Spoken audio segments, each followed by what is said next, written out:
Boa tarde a todos. Todos me ouvem? Sim. Temos. Eu estou sem imagem? Ou... Agora está com imagem. Primeiro, um prazer estar com vocês aqui. Doutor Rafael, doutor Thomas e meu queridíssimo amigo, deputado Ismael. Vou fazer uma breve apresentação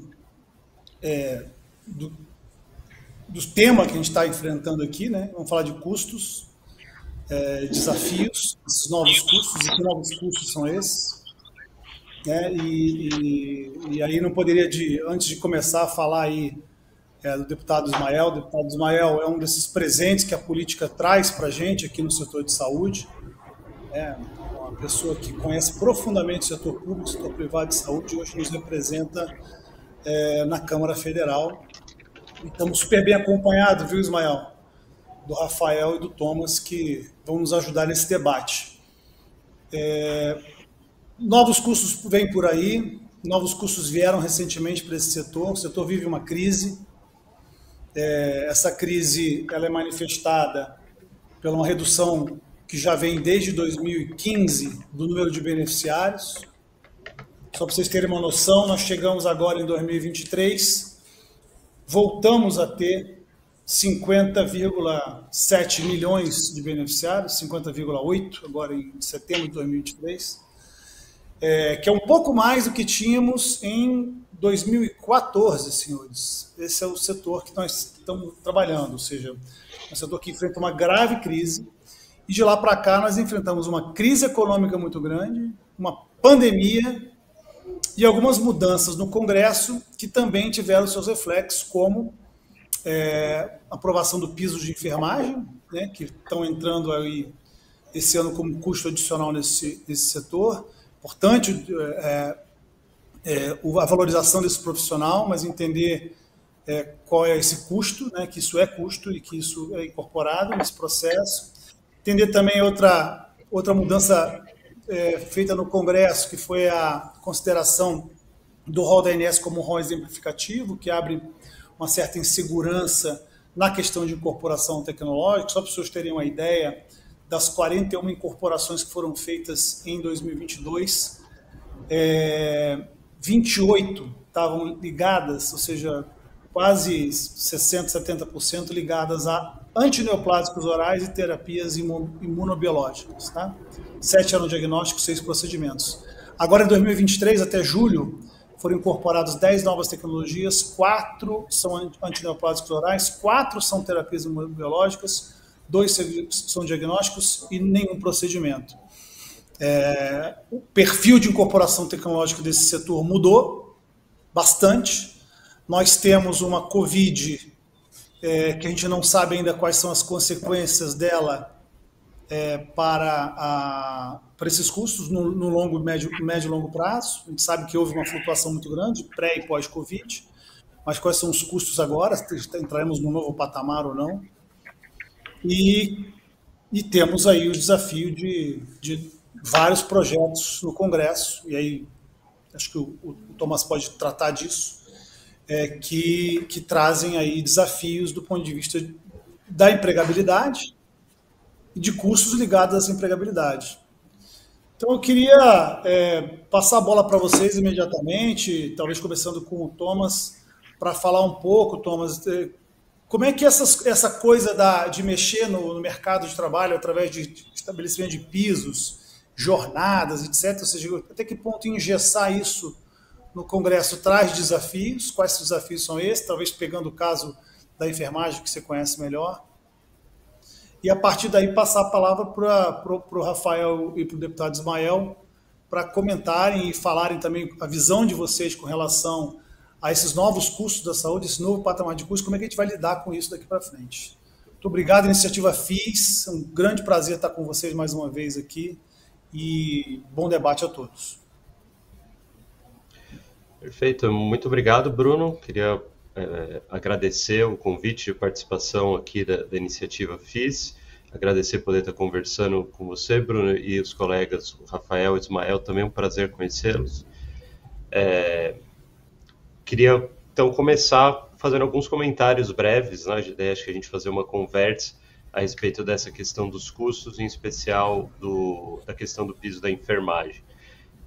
Primeiro ponto que acho que é relevante para o setor da aprovação desse piso é que a forma que o piso foi proposto, a forma como ele foi debatido e a forma final, tanto de aprovação quanto da revisão ou não revisão pelo STF, nenhuma delas era estritamente necessária. Em que sentido? Existe uma forma que países da OCDE pensam o problema de definição de pisos salariais, uma forma baseada em uma teoria econômica bastante solidificada a respeito dos efeitos de pisos salariais, iniciativas de você fazer uma análise custo-benefício antes da aprovação desse tipo de lei, que no caso do piso da enfermagem, por exemplo, ali afetaria mais de 1,5 milhão de pessoas e afetaria o setor de saúde, aí somando público e privado, em mais de 10 bilhões, né, estourando 15 bilhões de reais, quando são debatidas medidas legislativas nessa escala em países que têm um pouco mais de maturidade institucional democrática, falando dos Estados Unidos, Europa, Japão, mesmo aqui na América Latina, o Chile, por exemplo, você teria que fazer uma análise custo-benefício antes da aprovação dessa lei, uma tentativa de analisar, antecipar quais são os efeitos dessa lei, prever problemas antes deles acontecerem e pensar, nem que seja redações alternativas da lei, para tentar minimizar as dificuldades que a sociedade vai enfrentar na hora de tentar cumprir aquela medida. E também, no caso, para garantir que as pessoas vão colher algum benefício a partir daquela lei.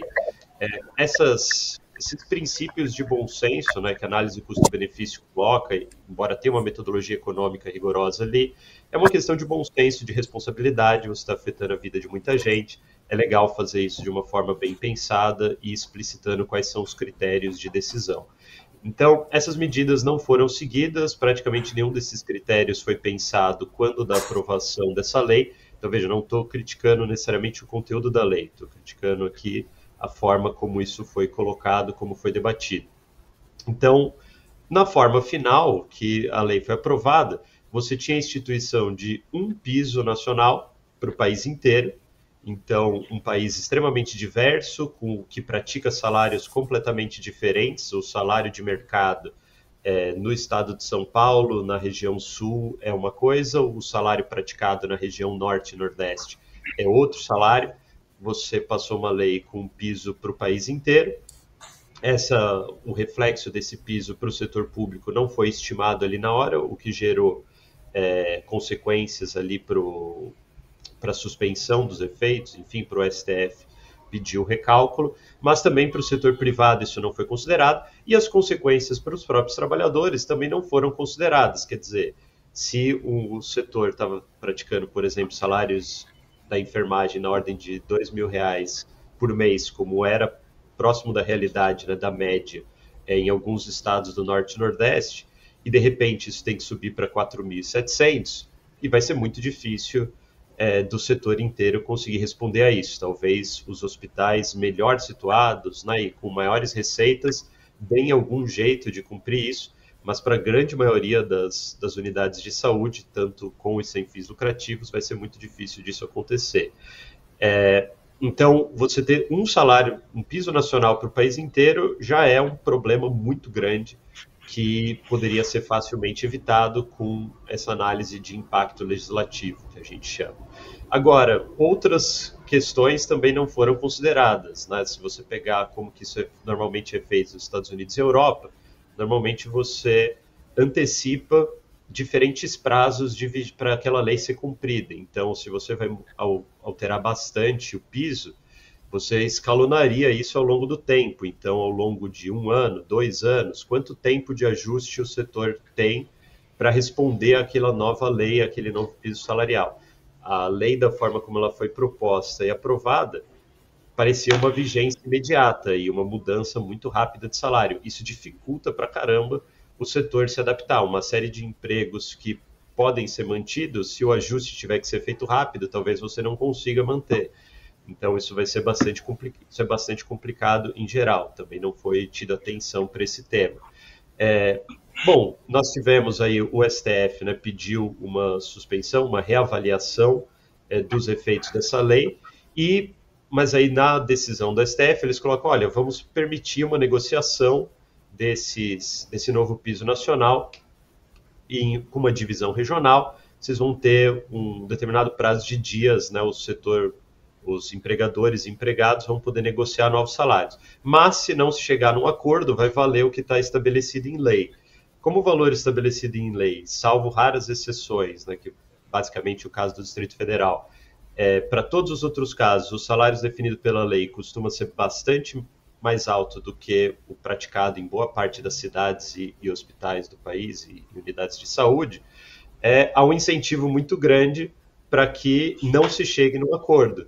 Então, sem conseguir antecipar, né, os próprios trabalhadores, sem conseguir antecipar os efeitos que essa lei vai ter sobre o emprego deles, a pessoa pode achar que, bom, o setor vai conseguir pagar o meu salário, não importa qual seja o valor, e a pessoa pode cair na ilusão de que ela não vai sofrer as consequências se o setor não tiver como pagar esses salários, mas alguns trabalhadores vão, especialmente os mais jovens e aqueles com menos experiência, é o que a teoria prevê, que vão pagar a maior parte dessa conta se o setor não conseguir pagar todos esses salários. Então, a gente está numa situação difícil, onde, a princípio, o problema foi identificado, o problema da rapidez de adoção, o problema de um único salário para um país muito desigual e muito diverso como o Brasil. Esses dois problemas foram identificados, foi proposta uma solução que poderia ser de bom senso, de, bom, negociem, então, um piso, né, ajustem esse valor aí regionalmente, mas como foi colocado também isso de que não chegar num acordo vai valer o que está na lei, se criou um incentivo muito perverso se chegar num acordo. Você não chegar num acordo passa a ser interessante para uma das partes, e aí se uma das partes não quer, vai ser difícil as duas chegarem em alguma solução, né? Então o Brasil se vê um pouco, né, o setor se vê um pouco diante dessa encruzilhada, pelo menos é a minha leitura, onde, em especial, os estados do Norte e Nordeste podem sofrer uma desorganização bastante grave caso nada seja feito e, de fato, passe a valer o piso nacional nessas regiões. A situação vai ser especialmente grave. Não quero dizer que a região Sul e Sudeste está tranquila e não vai sofrer problema nenhum, mas no estudo que nós fizemos sobre as consequências dessa lei, os efeitos no emprego do Norte e Nordeste eram realmente muito preocupantes e dificilmente não vai ter alguma consequência também para a provisão de serviços de saúde para a população.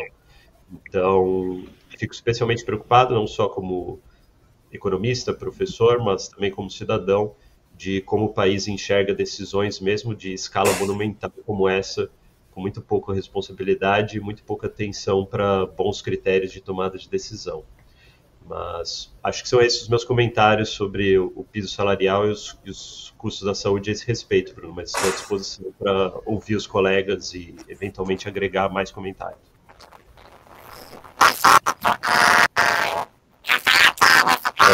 Bruno, não estamos conseguindo te ouvir. Não estamos conseguindo te ouvir, o seu microfone está muito chiado. Exato. Mas, pelo que eu capturei, a gente pode dar uma sequência com o Ismael e eu, né, deputado, e talvez a gente possa dar uma continuidade enquanto está reestabelecendo aqui o Sobral com a gente. Então, na minha perspectiva, vou trazer de uma forma resumida um pouco como a gente está vendo, um pouco mais a perspectiva dita inicialmente com a dinâmica o histórico. Alô? Alô? Desculpa, eu caí e voltei. Rafael, ótimo. Agora estamos vamos... Perfeito. Obrigado, Thomas. Podemos pode seguir? seguir. Pode seguir, Rafael, por favor. Tá, certo. Então, eu estava comentando que, na minha perspectiva, estou trazendo um pouco mais a base do contextualização histórica, digamos assim, de muitas vezes foi dita a palavra crise na saúde, e as dificuldades e tal, e aí a gente entrou nessa dinâmica do piso, da enfermagem, etc. Então, na minha visão, a gente tem uma conjectura que, ou por esse elemento, que a gente começou a falar agora com o Thomas, né, que foi trazido do piso, ou outros que venham a existir, eu acho que vão ter necessidades, digamos assim, se eu for transformar isso para tecnologias ou novas formas de se fazer diagnóstico, ou saúde suplementar ou a saúde pública, de que vai ser necessário mais investimentos. Para um setor que já está bastante estressado e estrangulado com uma série de situações e gargalos, na nossa interpretação, uma coisa muito importante a ser endereçada também é como a gente pode ter muito mais produtividade e utilização e diminuição do desperdício na cadeia como um todo. Vários debates têm existido nesse sentido, muitos deles vinculados aqui com essa dinâmica de melhoria da eficiência, tanto do fluxo do paciente, quanto na velocidade de exames, quanto na não necessidade de repetição de exames ou até exageros, se a gente for falar de value-based care, então como é que a gente não faz success fee, etc. E muito foi se falado e eu acho que agora a gente entra num momento que essa fala se traduz em ações. A gente começa a perceber, com os avanços da tecnologia, maior possibilidade de fato, entrar numa melhoria de escala, num ganho de eficiência que ele não se traduz apenas numa vertente sustentabilidade do setor de saúde ou um tema de custos. Se traduz também na velocidade que o paciente possa ter o seu diagnóstico, no aumento do acesso à saúde para um número maior da população. A gente ainda tem um grupo bastante restrito que tem acesso à saúde privada e a grande massa da população à saúde pública.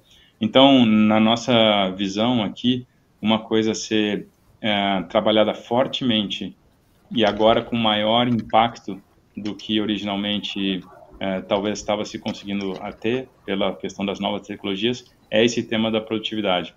A gente, como empresa, vem trabalhando em vários tipos de projetos, pilotos e casos reais de ganhos assim muito altos de tempo de realização do exame, num exame de diagnóstico, um exemplo, um diagnóstico de imagem, ou na não necessidade de se repetir um exame pelo mau posicionamento do paciente, ou o melhor desfecho para o paciente através de uma combinação de um conjunto de informações, e a gente fala bastante agora de inteligência artificial e como isso pode de fato estar vinculado com uma grande massa de dados, trazendo insights para tomar de decisão. Então, não quero comentar muito, porque já foi muito bem comentado aqui pelo Thomas, né, a questão do piso especificamente, mas meu comentário que eu fiz foi mais no sentido de que vão ter elementos, independente dessa discussão, e que vai requerer mais de nós, como população, de investimentos. Mas não dá para continuar gastando se não tiver uma forma de sustentar isso. E eu acho que essa sustentação é isso, é aumento do acesso, com ganho de produtividade e vários elementos do setor de saúde se conectando e gerando o melhor desfecho para o paciente. Perfeito, acho que o Rafael trouxe uma perspectiva interessante, que é óbvio que a questão da enfermagem é um componente que tem a ver com o Congresso, enfim, e que a gente lidou muito com ela, mas assim, a questão do custo de saúde é muito mais do que isso. E acho que você trouxe, Rafael, dois aspectos, um aspecto um pouco mais micro, né, ou seja, dos desperdícios, de como a gente pode otimizar o trato do paciente nos prestadores, e você trouxe um aspecto macro também, ou seja, como é que a gente transforma as operadoras de saúde em sistemas de saúde mais eficientes, cuidando do paciente, detectando problemas mais cedo e tudo mais. Acho que está perfeito, muito bem colocado. E eu queria ouvir o deputado Ismael. O deputado Ismael tem experiência no setor privado.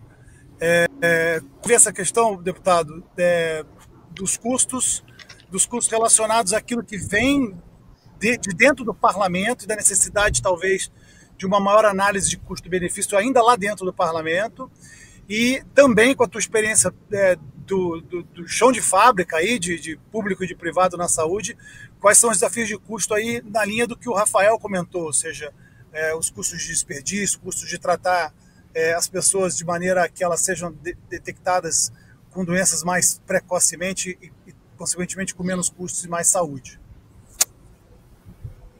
Bom, primeiro, obrigado pelo convite, Bruno. Prazer participar dessa mesa junto com o Dr. Rafael, Dr. Thomas também. E eu acho que foi muito bem dito pelo Thomas a questão do piso, né, da enfermagem, que foi colocada de forma sem uma análise prévia do impacto. E aqui eu não estou desmerecendo a legitimidade do pleito da valorização do profissional. Isso é absolutamente pertinente, mas ele trouxe até números modestos do tamanho do impacto de 10 a 15 bi, né, em contas prévias de quando eu era secretário de Estado e da diretoria do Conselho Nacional de Secretários, nós tínhamos algo em torno de 54 bi de impacto, né? Então, eu acho que isso vem se desdobrando nesse momento. Tem o desafio inicial deste ano, que além de ter sido pouco mensurado ou mal mensurado, aquele complemento para a parte pública orçado e aprovado o orçamento pelo Congresso e pela Presidência da República, foi em números que não eram totalmente fidedignos, né? Porque sabemos que tem duplicidades de trabalho, de vínculos, e está, nesse momento, com muito desencontro de números do ponto de vista de complementação da remuneração que foi passada daqueles 7 bi para municípios e estados. Isso eu estou falando da parte pública e só para 2023. Para 2024 não tem qualquer sinalização de complementação de orçamento ainda. E a gente sabe que isso impacta também o terceiro setor e o filantrópico. Mas, para além do setor público e do setor filantrópico, nós temos o desafio do privado em fechar essa conta, sobretudo com a diferença regional que não foi respeitada, né, como o Thomas mesmo disse. Né, nós sabemos que no norte se remunera de uma forma e a necessidade é uma, no sudeste é outra, enfim, isso não foi analisado, não tem um estudo muito claro. Para além do piso da enfermagem, o que nos preocupa? Tem outros pisos tramitando na área de saúde e são pautas que elas serão aprovadas. Se não tiver uma análise de cunho financeiro e de responsabilidade fiscal, né, não só a parte pública e o filantrópico, mas o privado também terá inúmeras dificuldades. E o privado nós estamos falando de um ano, né, pós-pandemia aí, que já vem com absorção de aumento de custos, de insumos, que não retroagiram aos patamares anteriores à pandemia e não retroagirão, né? Isso não é só insumos ligados à terapia intensiva, mas em tantos outros, inclusive custo de mão de obra, né, de profissionais. Então, esse pós-pandemia, ele trouxe um aumento que naturalmente a inflação da saúde já é maior do que a inflação habitual, mas o pós-pandemia isso foi ainda maior, adicional a essa questão dos pisos até o momento da enfermagem e afins, técnicos e auxiliares, né? E o que tem agora que está patente, que está acontecendo e que isso vai ampliar ainda mais, que é um desafio de sustentabilidade para o nosso Sistema Único de Saúde. A incorporação tecnológica, sobretudo, atrelada às doenças crônicas, né? Eu tenho dito que em 2050, quem de nós estivermos vivos, um terço falecerá de doença oncológica, um terço cardiovascular e o outro terço ou de trauma ou de suicídio, né? E nós não temos, a curto prazo, uma perspectiva de diminuição de custos das terapias oncológicas que estão entrando, porque como elas são individualizadas, do ponto de vista de mercado, quanto mais individualizada menos escala tem, mais custo existe, né? Maior é o preço. E isso vai se perdurar no tempo, que a manutenção da vida ela está se prolongando com a melhoria dos tratamentos em geral. Então, essa conta oncológica, ela precisa ser pensada de forma macro, porque ela é um desafio gigantesco do ponto de vista assistencial, talvez seja o maior desafio do nosso século, né? A evolução tecnológica e a incorporação tecnológica do tratamento oncológico, né? Isso ameaça o sistema de saúde do ponto de vista financeiro, né? Felizmente está se desenvolvendo, mas precisamos achar uma métrica razoável para que o sistema não imploda. Associado a isso, eu acho que precisamos ponderar algumas coisas que estão nos preocupando aqui. O PL 7419 de 2006, que ele visa alterar a Lei 9656 de 1998, que é a lei que trata dos planos de saúde, operadoras de saúde, que está sobre a relatoria do deputado Duarte Júnior, do PSB do Maranhão. Ele tem um texto do relatório, eu já tive acesso a ele, é um texto que preocupa, e o posicionamento do deputado, até por trazer no seu histórico a visão, né, de PROCON, que ele trabalhou muito tempo, né, é um texto que torna muito agressivo e vulnerável para as operadoras de saúde. E aqui eu não estou fazendo nenhuma defesa isolada a operadoras, não tem nenhum conflito de interesse em relação a isso, mas eu busco olhar o sistema como um todo. E se não tiver o equilíbrio, não haverá sustentabilidade financeira. Quando eu falo Sistema Único de Saúde, o Bruno já viu dizendo isso, eu falo único de fato, não estou me referindo ao público. O terceiro setor e o privado faz parte desse sistema, complementando-o, é o que chamamos de saúde suplementar, e essa parte privada ela precisa funcionar muito bem, porque se ela não funciona muito bem e fechando as contas, tanto do ponto de vista de quem fornece o serviço, quanto do ponto de vista de quem paga o serviço e o tomador do serviço, isso vai ruir e sobrecarrega a parte pública desse sistema que já está sobrecarregado. Então, quando eu participei da transição e foi pontuado a possibilidade, né, de se colocar mais recursos para diminuir as cirurgias eletivas e exames represados em filas, eu deixei muito claro e tenho batido muito forte em relação a isso com o secretário do Ministério, com a própria ministra, que isso precisa ser feito comprando a capacidade ociosa do serviço privado, que já está instalada. Seria uma contrapartida em relação aos custos que foram aumentados com pisos e outros desafios. Não adianta a gente pegar um montante de recurso público e colocar em hospitais públicos de urgência e emergência que já estão saturados em seus serviços para fazermos cirurgias eletivas. Eles não podem e não devem e não têm capacidade extra, né, de absorver essas filas eletivas. Isso precisa ser feito com a capacidade que hoje existe, ociosa, em torno de 30% em alguns hospitais privados.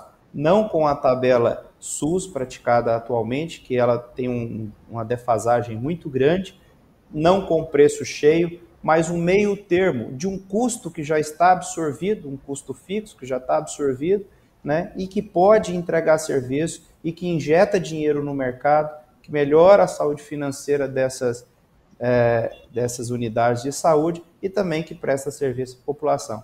Então nós precisamos pensar de forma macro, de forma sistêmica, não unilateral, porque se pensarmos de forma unilateral e não estiver bom para todos os lados, o Sistema Único de Saúde ruirá. Inicialmente pela parte privada, o filantrópico já patina há muito tempo e naturalmente o público ficará em lençóis piores do que estão hoje. Então precisamos não perder o foco de dois grandes pontos: acesso qualificado e resolutivo e sustentabilidade econômico-financeira desse sistema. E um dos projetos que hoje, no meu ponto de vista, ameaça essa sustentabilidade é o PL 7419 do ano 2006, que tem outros tantos apensados, mas que ele traz muita vulnerabilidade para as operadoras de saúde, com uma permissividade e não delimitação de roles, né, sempre de forma muito aberta, e isso não dá previsibilidade. Sem previsibilidade, a gente não consegue, né, avançar em questões, sobretudo de doenças que tendem a se perpetuar ao longo do tempo com a incorporação tecnológica. Então, fico por aqui minhas breves reflexões e me coloco à disposição para o debate. Breves e precisas, deputado. Muito obrigado. Eu queria pedir vocês, se vocês puderem fazer algumas palavras.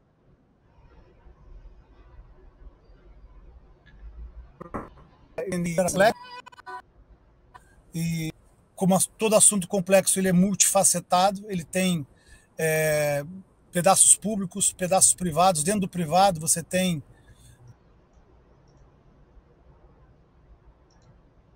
do outro desperdício no meio, tem questões do Congresso que podem ameaçar ainda mais o equilíbrio desse setor, como o deputado comentou, como o Thomas comentou.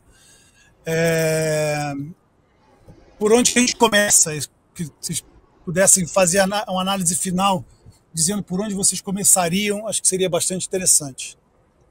E já mais uma vez agradeço a todos vocês e me despeço agradecendo também a Iniciativa FIS pelo convite. Se me permitem, eu posso só falar rapidamente, só da seguinte perspectiva.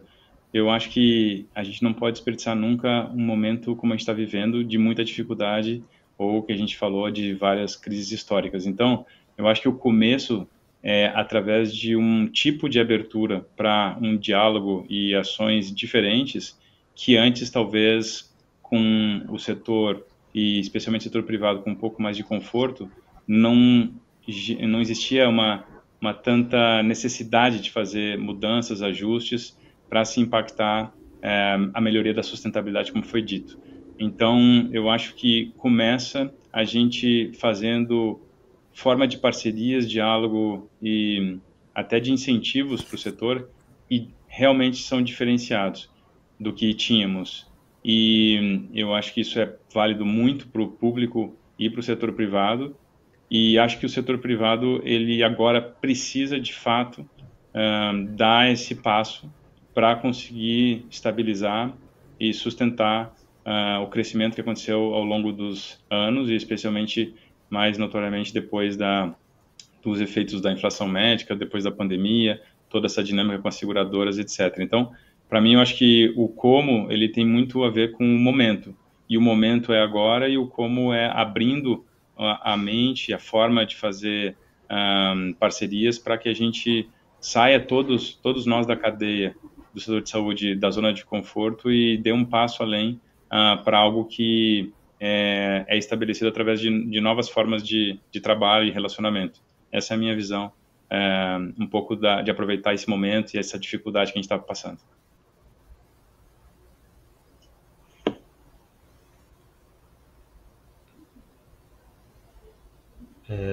Não sei, doutor Ismael, você gostaria de falar? Não, porque você tinha horário. Não, tem mais 3 minutinhos, só para arrematar. Não, eu acho que esse assunto nós precisamos colocar na mesa todos os stakeholders, buscar fazer um pouco parecido com o que eu fiz na discussão da reforma tributária, que para o setor de saúde estava muito ruim. Nós chamamos, acho que o Bruno participou de algumas, nós chamamos as audiências públicas com todos envolvidos, né, para que termos que estavam ali, dá um exemplo prático, né, vinha desoneração de pouquíssimas coisas, nós ampliamos essa desoneração, mas vinha ali, por exemplo, falando só de equipamentos médicos, nós mudamos os termos de equipamento para dispositivos, ampliando, né, a abrangência, né, do que poderia ser atingido. Mas urge nós sentarmos o privado puro, tanto os fornecedores de serviço, quanto os tomadores de serviço, operadoras e tudo mais, o filantrópico, o público e o poder legislativo, para acharmos um ponto de equilíbrio. Não dá para legislarmos com soluços políticos eleitoreiros, né, para agradar um determinado segmento, sem ter uma visão macro desse sistema porque ele vai ruir se tratarmos dessa forma, né? Então, acho que hoje o foco está ainda na resolutividade do piso, mas já passou, já foi aprovado, mas tem esse PL que está na pauta da discussão. O relatório está pronto, 7419/2006, que ele, eu acho que coloca muito em risco, né, os planos de saúde, as operadoras, que sabemos que em 2023 é difícil contar nos dedos de uma mão uma operadora que tenha fechado de forma saudável as suas contas. Então, ampliar a discussão mesmo e ser muito honesto intelectualmente com os interesses que são absolutamente legítimos, mas que eles precisam ser colocados à mesa de forma ampla e não unilateral, unissegmentar, porque o sistema vai ruir. Nós precisamos fazer uma analogia aí da física. Se uma ponte ela tem pressão em cima só de um determinado lugar, ela arrebenta. Mas se a gente consegue dividir essa pressão, tal qual uma catenária consegue dividir em todos os seus pontos, né, a pressão da mesma forma, tem mais chance dela sustentar maior carga. É isso, muito obrigado mais uma vez. Então, vou adicionar, não sei se consigo adicionar muita coisa aos comentários dos colegas, que já foram muito pertinentes e elucidadores, mas o que eu acho que eu colocaria como primeiros passos é a gente pensar que o Brasil já dispõe de uma série de mecanismos regulatórios e princípios de tomada de decisão que são pensados justamente para questões que são de grande escala, complexas, que envolvem o longo prazo, que envolvem interesses de atores dos mais diversos possíveis, né, tal como decisões sobre leis relacionadas ao setor de saúde. Então, se a gente pegar, por exemplo, a Anvisa, ela tem todo um protocolo de autorização de novos procedimentos, novos medicamentos, principalmente. Claro, a gente poderia discutir isso, se eles são tão bem colocados ou não, qual é o espaço de melhoria. O fato é, existe ali uma análise de evidências, existem alguns princípios de tomada de decisão que são seguidos, você não decide de qualquer jeito, você não decide às pressas sobre esses temas, né? A gente tem uma série de medidas que precisam ser atendidas antes da aprovação de um novo medicamento. Da mesma forma, recentemente, nos últimos poucos anos, foi aprovado na Lei de Liberdade Econômica, previa uma cláusula de análise de impacto regulatório, isso foi regulamentado 2 anos atrás, e agora a gente tem a previsão de que na tomada de decisão de agências reguladoras, né, na medida que elas afetam um grande conjunto de pessoas, afetam de forma substantiva o setor, essa tomada de decisão vai precisar ser acompanhada de uma análise de impacto regulatório prévia. Então, existe um fardo da prova, um nível de responsabilidade maior, antes de você tomar a decisão que possa, eventualmente, jogar custos muito altos para o setor, prejudicar a oferta de serviços, enfim, criar risco desnecessário. Então, é necessário uma responsabilização maior desse processo. No nosso legislativo, nós ainda não adotamos nenhuma lei explícita a respeito de análise de impacto legislativo. Países da OCDE já têm esse tipo de lei. Até hoje, nenhum país que adotou esses mecanismos de análise de impacto legislativo voltou atrás, achou que a ideia foi ruim ou que não deu resultado e achou melhor rasgar essas leis. Não. No geral, é difícil de implementar. Depois de implementado, ela segue. No Brasil, isso não foi colocado ainda. Que eu saiba, não existe nem projeto de lei em vista propondo análise de impacto legislativo para essas medidas de grande escala, como o Dr. Ismael comentou aqui conosco, de um projeto de lei sobre aprovação de procedimentos, cobertura de procedimentos, mas não é porque não é obrigatório fazer que não seria interessante fazer. Então, uma coisa é você ter uma lei obrigando a fazer análise de impacto legislativo, isso nós não temos.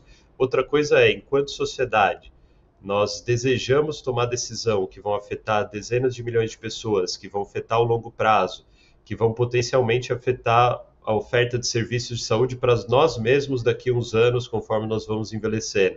Nós temos interesse em tomar decisão sobre isso sem nenhum estudo prévio, sem uma análise de consequências, sem critérios mais rigorosos e de responsabilidade? Imagino que não. Então, acho que seria de bom tom, né, um bom começo, seria esses temas, né, e essas análises de consequências circularem mais, as pessoas perceberem que algumas decisões não estão sendo bem fundamentadas e haver uma pressão nesse sentido. Acho que muitos erros graves podem ser evitados e muitas melhorias fáceis podem ser encontradas na medida que a gente busca esse nível de responsabilidade maior na tomada de decisão também no legislativo. Seria essa um caminho na minha avaliação. Mas agradeço novamente a participação, meus caros, fico à disposição.